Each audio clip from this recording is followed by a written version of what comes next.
Hello guys, welcome to another video. নতুন একটা ভিডিওতে তোমাদের সবাইকে স্বাগত জানাই। কেমন আছো সবাই? আশা করি সবাই ভালো আছো। আজকে আমি তোমাদের সামনে যে বিষয়টা নিয়ে আলোচনা করব সেটা হলো যে অ্যানেক্সাস 6। এই অ্যানেক্সাস 6টা কি, তোমরা যারা এসসি এসটি মানে তপশিলি জাতি এবং তপশিলি উপজাতির অন্তর্ভুক্ত রয়েছে তোমাদের জন্য লাগবে হচ্ছে যে অ্যানেক্সাস 6। তোমরা যখন এসএসসি জিডির ডকুমেন্ট ভেরিফিকেশন বা মেডিকেলের জন্য যাবে, তোমাদেরকে তখন ডকুমেন্টসের সাথে সমস্ত ডকুমেন্টসের সাথে এই অ্যানেক্সাস 6টাও জমা করতে হবে। এই অ্যানেক্সাস 6টা কি? অ্যানেক্সাস 6টা হচ্ছে actually central level caste certificate বলে এটাকে। তোমরা এটা কিভাবে বানাবে? তোমরা এটা বানাবে হচ্ছে যে এসডিও অফিসে তোমাদেরকে গিয়ে এটা বানাতে হবে। আর তোমরা যদি মানে ভাবো যে আমরা যে এসএসসি জিডির ডকুমেন্ট ভেরিফিকেশনে আমাদের নিজেদের যে স্টেট লেভেলের কাস্ট সার্টিফিকেটটা দিয়ে আমরা জমা করবো, সেটা কিন্তু ওরা অ্যাকসেপ্ট করবে না, সঙ্গে সঙ্গে রিজেক্ট করবে এবং সঙ্গে সঙ্গে তোমাকে জেনারেল কাস্টে দিয়ে দেবে। ওই জন্যই বলছি যে তোমাদের এই অ্যানেক্সাস 6টা তোমাদেরকে মাস্ট বানাতেই হবে, তোমরা যদি নিজেদের কোটাতে মানে রিজার্ভেশন পেতে চাও। তো কিভাবে তুমি এই সার্টিফিকেটটা বানাবে এবং কি কি ডকুমেন্টস তুমি জমা করবে, কোথায় জমা করবে, তো সেই সম্বন্ধে আমি বিস্তারিত বলবো। চলো দেরি না করে ভিডিওটা শুরু করা যাক।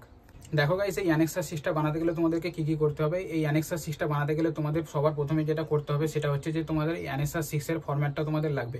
এই অ্যানেক্সাস 6 এর ফরম্যাটটা তোমরা কোথায় পাবে? তোমাদের যে এসএসসি জিডির যে নোটিফিকেশনটা আছে সেটা স্ক্রল করতে করতে নিচের দিকে যাবে এবং নিচের দিকে তোমরা 2 পেজের একটা ফরম্যাট পাবে যেখানে লেখা আছে অ্যানেক্সাস 6 এবং তার পাশেই লেখা আছে যে এসসি এসটির জন্য রিজার্ভেশনের জন্য একটা ফর্ম। তো সেটা তোমরা প্রিন্ট আউট করে নেবে, সাথে সাথে যে এসএসসি জিডির যে নোটিফিকেশনটা সেটাও তোমরা প্রিন্ট আউট করে নেবে।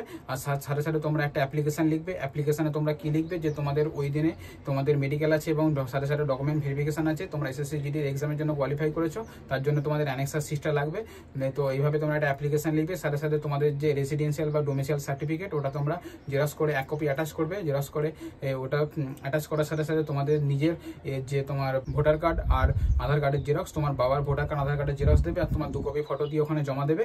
জমা দিলে ওরা 2-3 দিনের মধ্যে অ্যানেক্সাস 6টা তোমাকে বানিয়ে তোমাকে হ্যান্ড ওভার মানে তোমার হাতে দিয়ে দেবে। ওরা একটা নিজেদের কাছে এক কপি রাখবে, প্লাস এক কপি তোমাকে দিয়ে দেবে।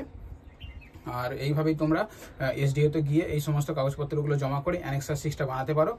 ও চলো, আর তোমরা আমাকে কমেন্টে জানিও তোমরা যারা এসএসসি জিডি ফিজিক্যালের জন্য প্রিপারেশন নিচ্ছ তোমাদের প্রিপারেশন কেমন চলছে, আমাকে এটা কমেন্টে জানিও। আর তোমরা ফিজিক্যালের জন্য প্রিপারেশন নিতে থাকো, সাথে সাথে তোমরা হচ্ছে যে আমাদের পড়াশোনাটাও চালিয়ে যাও। পড়াশোনাতে গাফিলতি একদম দিও না। আপকামিং এসএসসির অনেক এক্সাম আসছে, আশা করি তোমরা সমস্ত এক্সাম দেবে এবং এবছরই তোমরা সফল হবে।